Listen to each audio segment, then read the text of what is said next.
Hello everyone, how are you?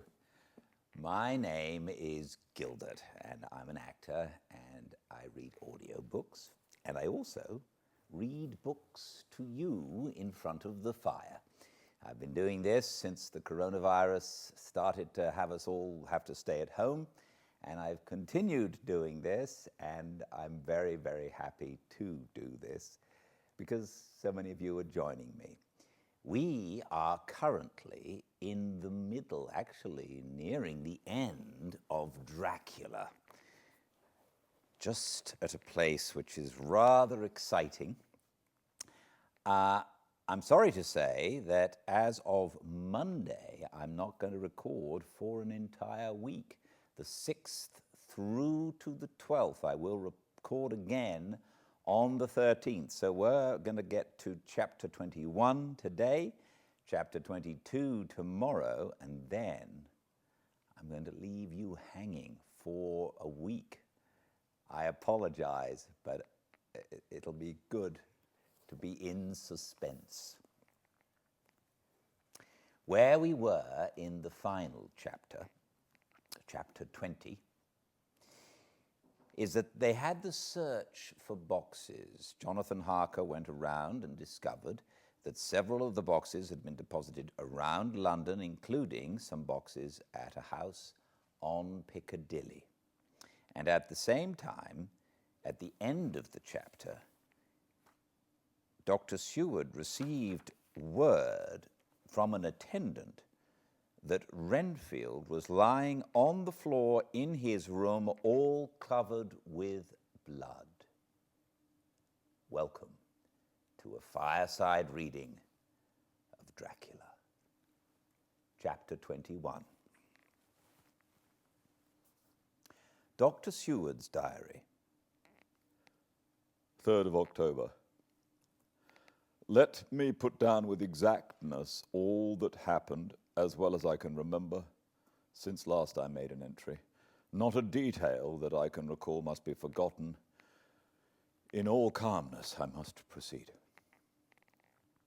When I came to Renfield's room, I found him lying on the floor on his left side in a glittering pool of blood. When I meant to move him, it became at once apparent that he had received some terrible injuries. There seemed none of that unity of purpose between the parts of the body which marks even lethargic sanity. As the face was exposed, I could see that it was horribly bruised, as though it had been beaten against the floor. Indeed, it was from the face wounds that the pool of blood originated. The attendant who was kneeling beside the body said to me as we turned him over, "I think, sir, his back is broken. See, both his right arm and leg and the whole side of his face are paralyzed." How such a thing could have happened puzzled the attendant beyond measure. He seemed quite bewildered, and his brows were gathered in as he said, "I can't understand the two things, sir. He could mark his face like that by beating his own head on the floor. I saw a young woman do it once at the Eversfield Asylum before anyone could lay hands on her. And I suppose he might have broke his neck by falling out of bed if he got in an awkward kink. But for the life of me, I can't imagine how the two things occurred. If his back was broke, he couldn't beat his head. And if his face was like that from the fall out of bed, there would be marks of it." I said to him, "Go to Dr. Van Helsing and ask him to kindly come here at once. I want him without an instant's delay." The man ran off, and within a few minutes the professor, in his dressing gown and slippers, appeared. When he saw Renfield on the ground, he looked keenly at him a moment, and then turned to me. I think he recognized my thought in my eyes, for he said very quietly, manifestly for the ears of the attendant, "Oh, a sad accident. He will need very careful watching and much attention. I shall stay with you myself, but I shall first dress myself. If you will remain, I shall in a few minutes join you." The patient was now breathing stertorously, and it was easy to see that he had suffered some terrible injury. Van Helsing returned with extraordinary celerity, bearing with him a surgical case. He had evidently been thinking and had made his mind up, for almost before he looked at the patient, he whispered to me, "Send the attendant away. We must be alone with him when he becomes conscious after the operation." So I said, "I think that will do now, Simmons. We have done all that we can at present. You had better go your round, and Dr. Van Helsing will operate. Let me know instantly if there's anything unusual anywhere." The man withdrew, and we went into a strict examination of the patient. The wounds of the face was superficial. The real injury was a depressed fracture of the skull extending right up through the motor area. The professor thought a moment and said, "We must reduce the pressure and get back to normal conditions as far as can be. The rapidity of the suffusion shows the terrible nature of his injury. The whole motor area seems affected. The suffusion of the brain will increase quickly, so we must trephine at once, or it may be too late." As he was speaking, there was a soft tapping at the door. I went over and opened it, and found in the corridor without Arthur and Quincy in pajamas and slippers. The former spoke. "I heard your man call up Van Helsing and tell him of an accident, so I woke Quincy, or rather called for him as he was not asleep. Things are moving too quickly and too strangely for sound sleep for any of us these times. I've been thinking that tomorrow night we'll not see things as they have been. We'll have to look back and forward a little more than we have done.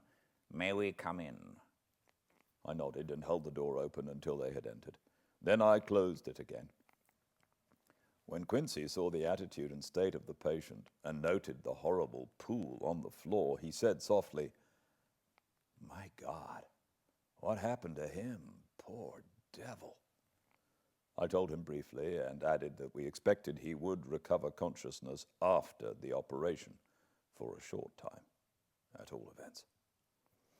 He went at once and sat down on the edge of the bed with Godalming beside him.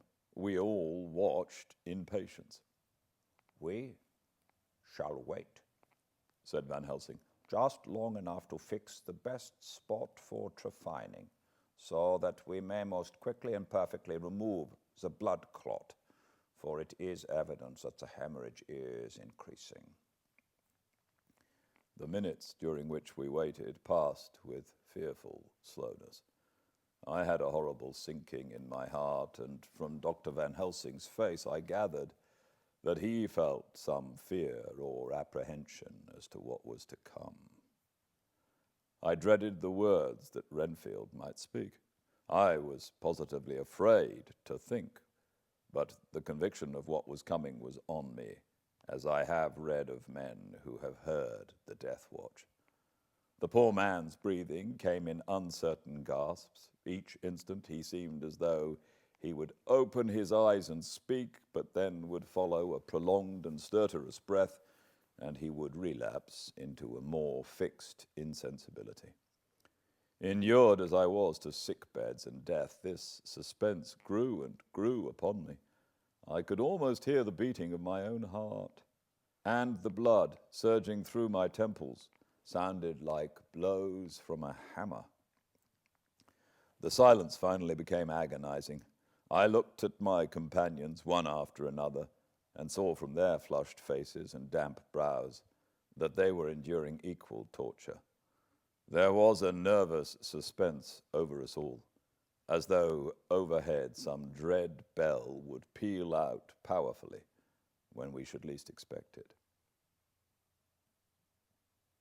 At last there came a time when it was evident that the patient was sinking fast. He might die at any moment. I looked up at the professor and caught his eyes fixed on mine. His face was sternly set as he spoke. "There is no time to lose. His words may be worth many lives. I have been thinking so, as I stand here. It may be there is a soul at stake. We shall operate just above the ear." Without another word, he made the operation. For a few moments, the breathing continued to be stertorous. Then There came a breath so prolonged that it seemed as though it would tear open his chest. Suddenly his eyes opened and became fixed in a wild, helpless stare. This was continued for a few moments. Then it softened into a glad surprise, and from the lips came a sigh of relief. He moved convulsively, and as he did so, said, "I'll be quiet, Doctor. Tell them to take off the straight waistcoat." I have had a terrible dream, and it has left me so weak that I cannot move. What's wrong with my face? It feels all swollen, and it smarts dreadfully. He tried to turn his head, but even with the effort, his eyes seemed to grow glassy again, so I gently put it back. Then Van Helsing said in a quiet, grave tone, "Tell us your dream, Mr. Renfield." As he heard the voice, his face brightened through its mutilation, and he said, "That is Dr. Van Helsing. How good it is of you to be here. Give me some water, my lips are dry, and I shall try to tell you. I dreamed." He stopped and seemed fainting. I called quietly to Quincy, "The brandy is in my study. Quick!" He flew and returned with a glass, a decanter of brandy, and a carafe of water. We moistened the parched lips, and the patient quickly revived. It seemed, however, that his poor, injured brain had been working in the interval, for when he was quite conscious, he looked at me piercingly with an agonized confusion which I shall never forget, and said, "I must not deceive myself. It was no dream, but all a grim reality." Then his eyes roved round the room as they caught sight of the two figures sitting patiently on the edge of the bed. He went on, "If I were not sure already, I would know from them." For an instant his eyes closed, not with pain or sleep, but voluntarily, as though he were bringing all his faculties to bear. When he opened them, he said hurriedly, and with more energy than he had yet displayed, "Quick, Doctor, quick. I am dying. I feel that I have but a few minutes, and then I must go back to death. Or worse. Wet my lips with brandy again. I have something that I must say before I die, or before my poor crushed brain dies anyhow. Thank you. It was that night after you left me when I implored you to let me go away. I couldn't speak then, for I felt my tongue was tied, but I was as sane then, except in that way, as I am now. I was in an agony of despair for a long time after you left me. It seemed hours. Then there came a sudden peace for me. My brain seemed to become cool again, and I realized where I was. I heard the dogs bark behind our house, but not where he was." As he spoke, Van Helsing's eyes never blinked, but his hand came out and met mine and gripped it hard. He did not, however, betray himself. He nodded slightly and said, "Go on," in a low voice. Renfield proceeded. "He came up to the window in the mist, as I had seen him often before, but he was solid then, not a ghost, and his eyes were fierce, like a man's when angry. He was laughing with his red mouth. The sharp white teeth glinted in the moonlight when he turned to look back over the belt of trees to where the dogs were barking.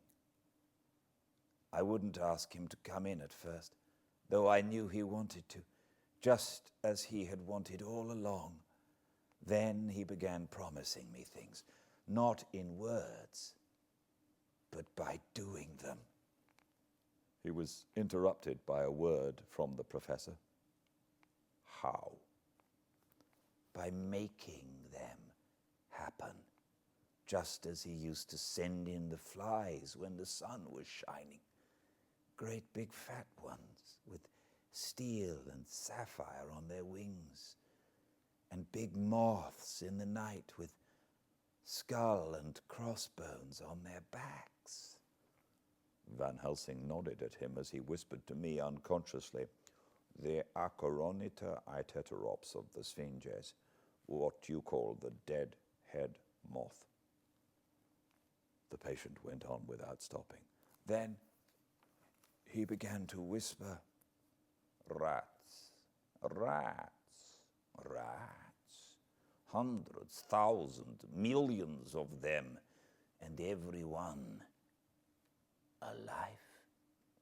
And dogs to eat them, and cats too. All lives, all red blood with years of life in it, and not merely buzzing flies." I laughed at him, for I wanted to see what he could do. Then the dogs howled away beyond the dark trees. In his house, he beckoned me to the window. I got up and looked out, and he raised his hands and seemed to call out without using any words. A dark mass spread over the grass, coming on like the shape of a flame of fire, and then he moved the mist to the right and left, and I could see that there were thousands of rats with their eyes blazing red, like his, only smaller. He held up his hand and they all stopped. And I thought he seemed to be saying, "All these lives will I give you, and many more and greater through countless ages, if you will fall down and worship me." And then a red cloud, like the color of blood, seemed to cover over my eyes. And before I knew what I was doing, I found myself opening the sash and saying to him, "Come in, Lord and Master." The rats were all gone, but he slid into the room through the sash, though it was only open an inch wide, just as the moon herself has often come in through the tiniest crack and has stood before me in all her size and splendor. His voice was weaker, so I moistened his lips with the brandy again, and he continued, but it seemed as though his memory had gone on working in the interval, for his story was further advanced. I was about to call him back to the point, but Van Helsing whispered to me, "Let him go on. Do not interrupt him. He cannot go back, and maybe could not proceed at all if once he lost the thread of his thought." He proceeded. All day I waited to hear from him, but he did not send me anything, not even a blowfly. And when the moon got up, I was pretty angry with him. When he slid in through the window, though it was shut, and did not even knock, I got mad with him. He sneered at me, and his white face looked out of the mist with his red eyes gleaming. And he went on as though he owned the whole place and I was no one. He didn't even smell the same as he went by me. I couldn't hold him. I thought that somehow Mrs. Harker had come into my room. The two men sitting on the bed stood up and came over, standing behind him so that he could not see them, but where they could hear him better. They were both silent, but the professor started and quivered. His face, however, grew grimmer and sterner still. Renfield went on, without noticing. "When Mrs. Harker came in to see me this afternoon, she wasn't the same. It was like tea after the teapot had been watered. Here, we all moved, but no one said a word. He went on. I didn't know that she was here till she spoke, and she didn't look the same. I don't care for the pale people. I like them with lots of blood in them, and hers had all seemed to have run out. I don't think of it at the time, but when she went away, I began to think, and it made me mad to know that he had been taking the life out of her. I could feel that the rest quivered, as I did, but we remained otherwise still. So when he came tonight, I was ready for him. I saw the mist stealing in, and I grabbed it tight. I had heard that madmen have unusual strength, and as I knew I was a madman, at times anyhow, I resolved to use my power. Aye, and he felt it too, for he had to come out of the mist to struggle with me. I held tight, and I thought I was going to win, for I didn't mean him to take any more of her life. Till I saw his eyes. They burned into me, and my strength became like water. He slipped through it, and when I tried to cling to him, he raised me up and flung me down.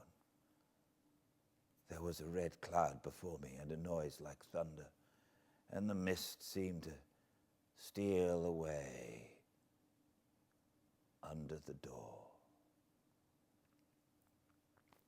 His voice was becoming fainter and his breath more stertorous. Van Helsing stood up instinctively. "We know the worst now," he said. "He is here, and we know his purpose.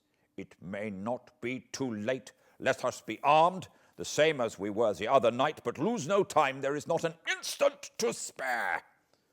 There was no need to put our fear, nay, our conviction into words. We shared them in common. We all hurried and took from our rooms the same things that we had when we entered the Count's house.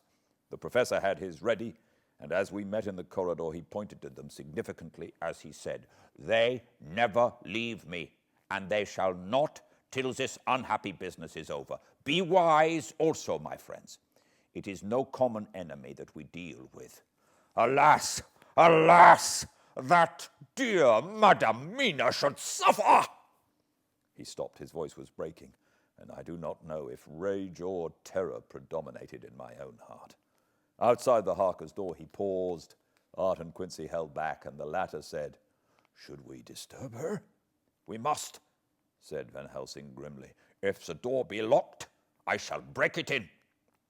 "May it not frighten her terribly? It is unusual to break into a lady's room." Van Helsing said solemnly, "You are always right, but this is life and death.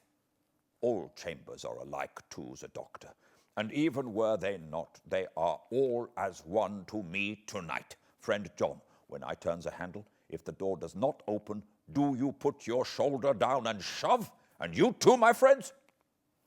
Now!" He turned the handle as he spoke, but the door did not yield. We threw ourselves against it. With a crash, it did burst open, and we almost fell headlong into the room. The professor did actually fall, and I saw across him as he gathered himself up from hands and knees. What I saw appalled me. I felt my hair rise like bristles on the back of my neck, and my heart seemed to stand still.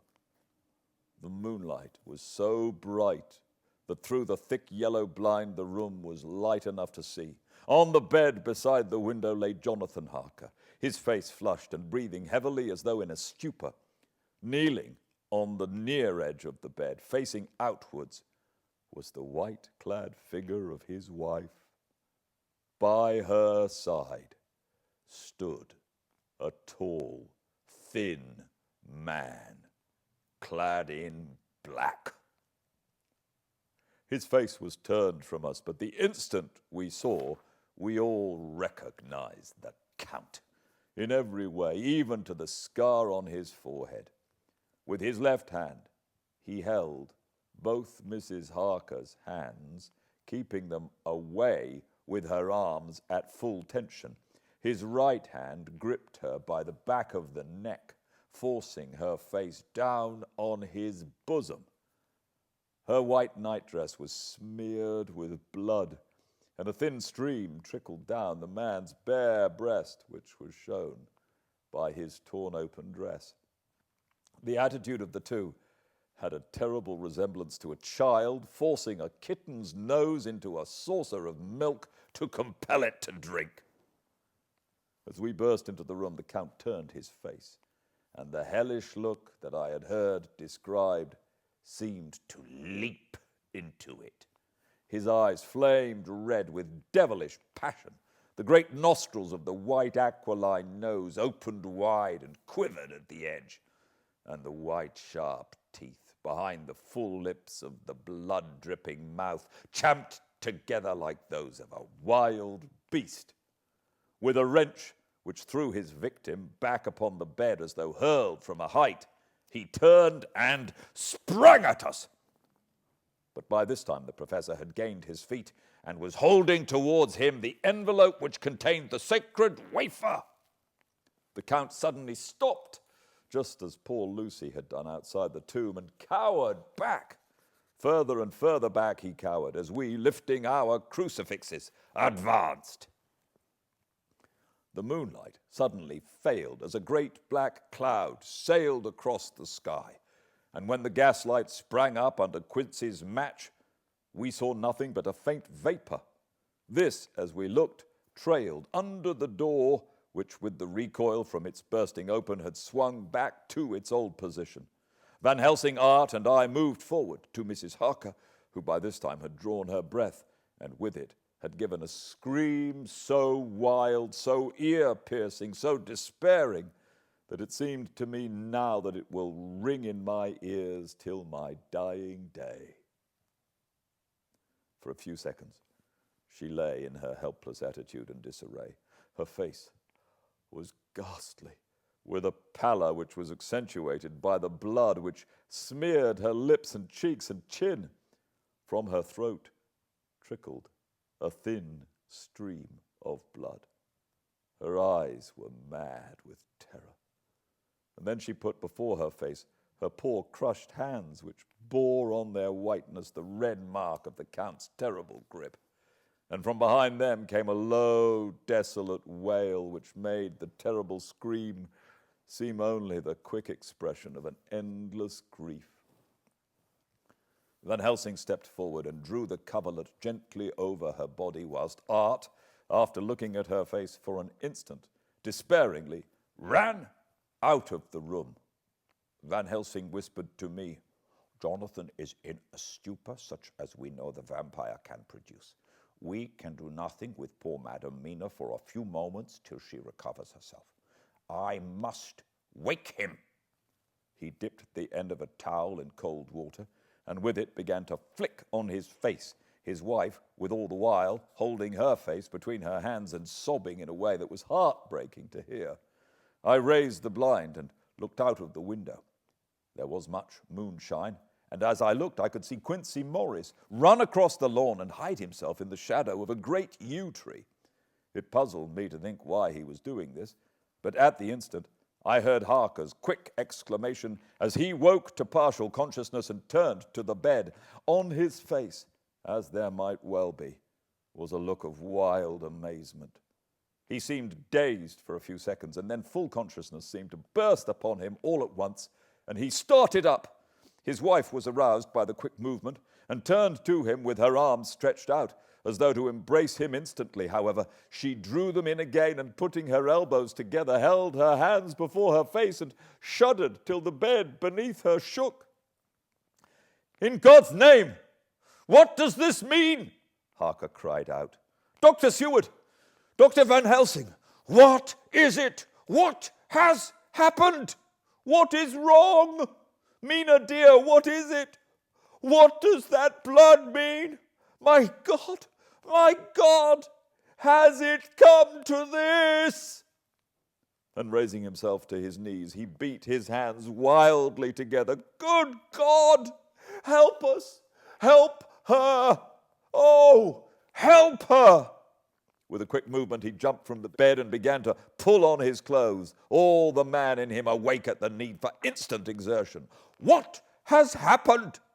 Tell me all about it, he cried without pausing. Dr. Van Helsing, you love Mina, I know. Oh, do something to save her. It cannot have gone too far yet. Guard her while I look for him. His wife, through her terror and horror and distress, saw some sure danger to him. Instantly forgetting her own grief, she seized hold of him and cried out, No, no, Jonathan, you must not leave me. I have suffered enough tonight, God knows, without the dread of his harming you. You must stay with me. Stay with these friends who will watch over you. Her expression became frantic as she spoke, and he, yielding to her, she pulled him down, sitting on the bedside, and clung to him fiercely. Van Helsing and I tried to calm them both. The professor held up his little golden crucifix and said with wonderful calmness, Do not fear, my dear. We are here, and whilst this is close to you, no foul thing can approach. You are safe for tonight, and we must be calm and take counsel together. She shuddered and was silent, holding down her head on her husband's breast. When she raised it, his white nightrobe was stained with blood where her lips had touched, and where the thin open wound in her neck had sent forth drops. The instant she saw it, she drew back with a low wail and whispered amidst choking sobs, Unclean, unclean, I must touch him or kiss him no more.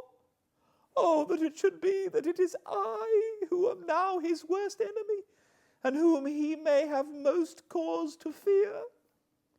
To this he spoke out resolutely, Nonsense, Mina. It is a shame to me to hear such a word. I would not hear it of you, and I shall not hear it from you. May God judge me by my deserts and punish me with more bitter suffering than even this hour, if by any act or will of mine anything ever come between us. He put out his arms and folded her to his breast, and for a while she lay there sobbing. He looked at us over her bowed head, with eyes that blinked damply above his quivering nostrils. His mouth was set as steel. After a while, her sobs became less frequent and more faint, and then he said to me, speaking with a studied calmness which I felt tried his nervous power to the utmost, And now, Dr. Seward, tell me all about it. Too well I know the broad fact, but tell me all that has been. I told him exactly what had happened, and he listened with seeming impassiveness, but his nostrils twitched, and his eyes blazed as I told him how the ruthless hands of the Count had held his wife in that terrible and horrid position, with her mouth to the open wound in his breast. It interested me, even at that moment, to see that whilst the face of white-set passion worked convulsively over the bowed head, the hands tenderly and lovingly stroked the ruffled hair. Just as I had finished, Quincy and Godalming knocked at the door. They entered in obedience to our summons. Van Helsing looked at me questioningly. I understood him to mean if we were to take advantage of their coming to divert, if possible, the thoughts of the unhappy husband and wife from each other and from themselves. So on nodding acquiescence to him, he asked them what they had seen or done, to which Lord Godalming answered, I could not see him anywhere in the passage or in any of our rooms. I looked in the study, but though he had been there, he had gone. He had, however... He stopped suddenly, looking at the poor drooping figure on the bed. Van Helsing said gravely, Go on, friend Arthur. We want here no more concealments. Our hope now is in knowing all. Tell freely. So Art went on. He had been there, and though it could only have been for a few seconds, he made rare hay of the place. All the manuscript had been burned, and the blue flames were flickering amongst the white ashes. The cylinders of your phonographs, too, were thrown on the fire, and the wax had helped the flames. Here I interrupted. Thank God there is another copy in the safe. His face lit for a moment, but fell again as he went on. I ran downstairs then, but could see no sign of him. I looked into Renfield's room, but there was no trace there except... Again he paused. Go on, said Harker hoarsely.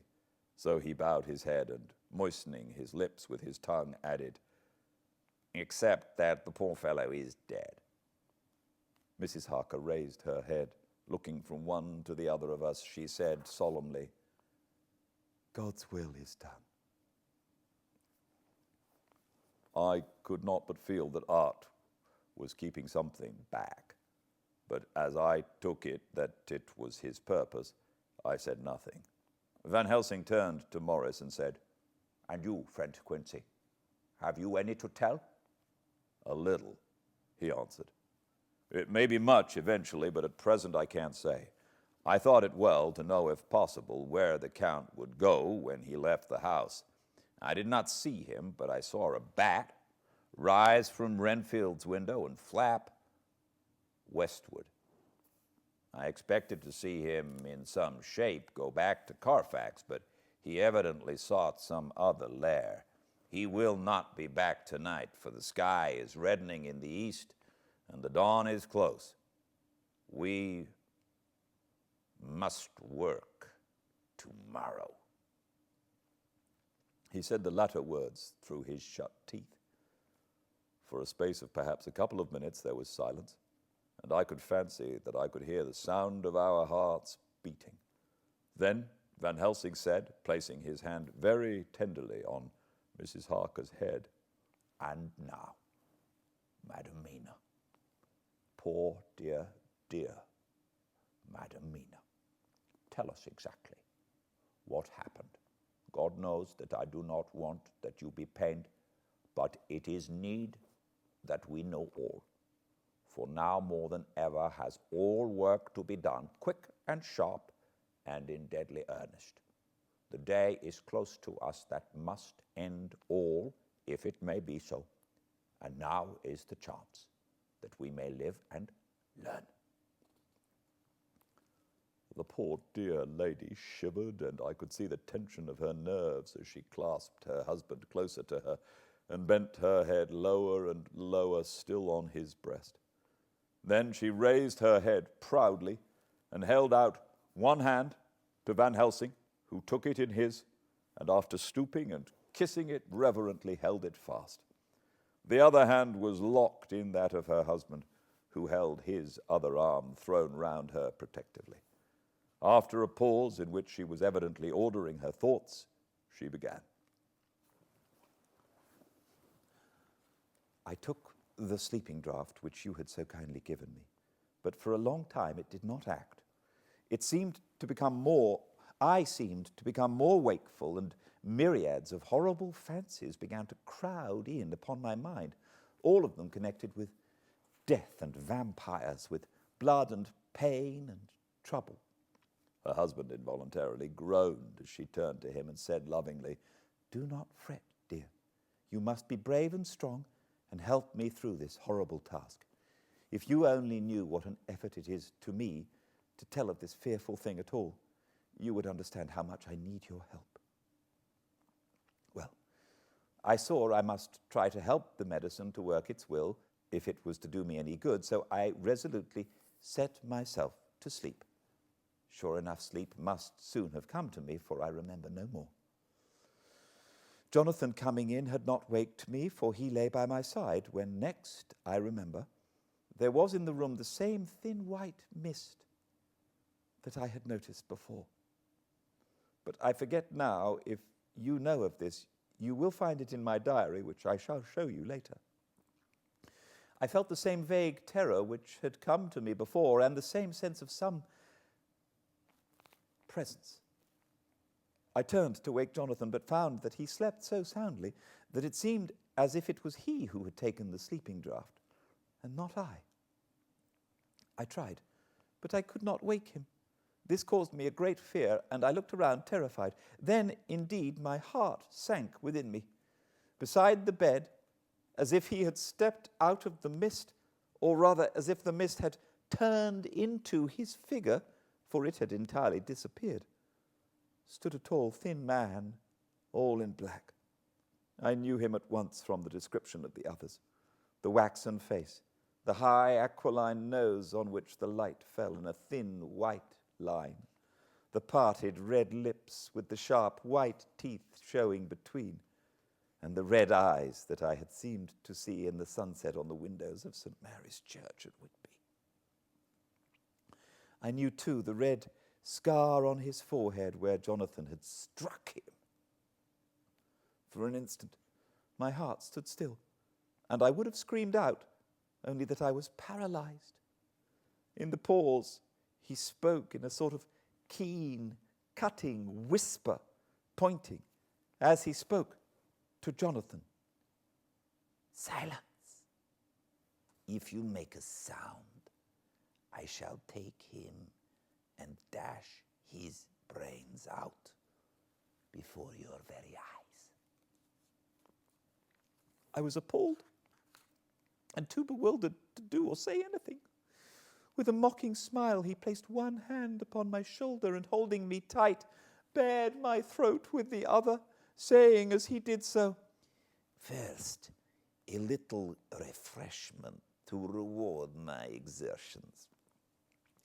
You may as well be quiet. It is not the first time or the second that your veins have appeased my thirst." I was bewildered, and strangely enough, I did not want to hinder him. I suppose it is a part of the horrible curse that such is when his touch is on the victim. And oh my God, pity me. He placed his reeking lips upon my throat. Her husband groaned again. She clasped his hand harder and looked at him pityingly, as if he were the injured one, and went on. I felt my strength fading away. I was in a half swoon. How long this horrible thing lasted, I know not, but it seemed that a long time must have passed before he took his foul, awful, sneering mouth away. I saw it drip with the fresh blood. The remembrance seemed for a while to overpower her, and she drooped and would have sunk down but for her husband's sustaining arm. With a great effort, she recovered herself and went on. Then he spoke to me mockingly. "And so you, like the others, would play your brains against mine. You would help these men to hunt me and frustrate my designs.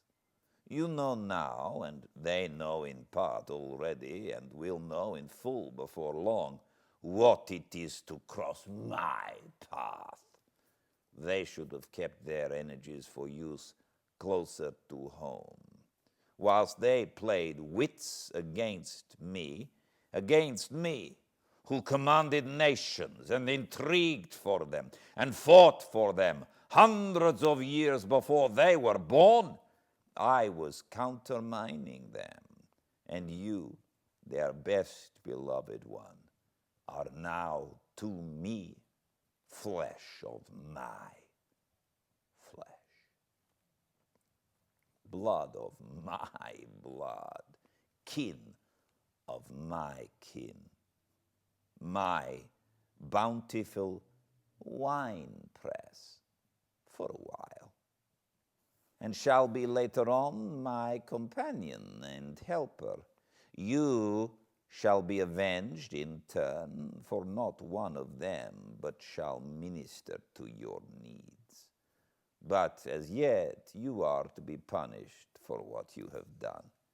You have aided in thwarting me, Now you shall come to my call. When my brain says, come to you, you shall cross land or sea to do my bidding, and to that end this."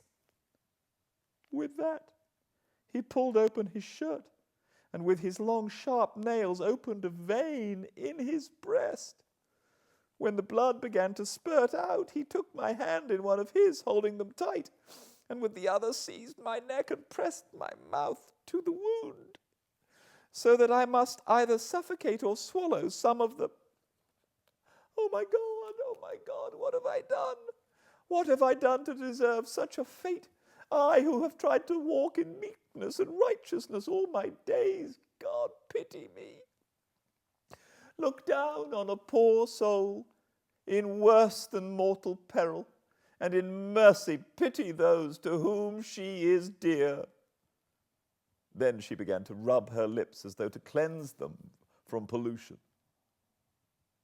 As she was telling her horrible story, the eastern sky began to quicken, and everything became more and more clear. Harker was still quiet, but over his face, as the awful narrative went on, came a grey look which deepened and deepened in the morning light, till when the first red streak of the coming dawn shot up, the flesh stood darkly out against the whitening hair. We had arranged that one of us is to stay within call of the unhappy pair till we can meet together and arrange about taking action. Of this I am sure. The sun rises today on no more miserable house in all the great round of its daily course.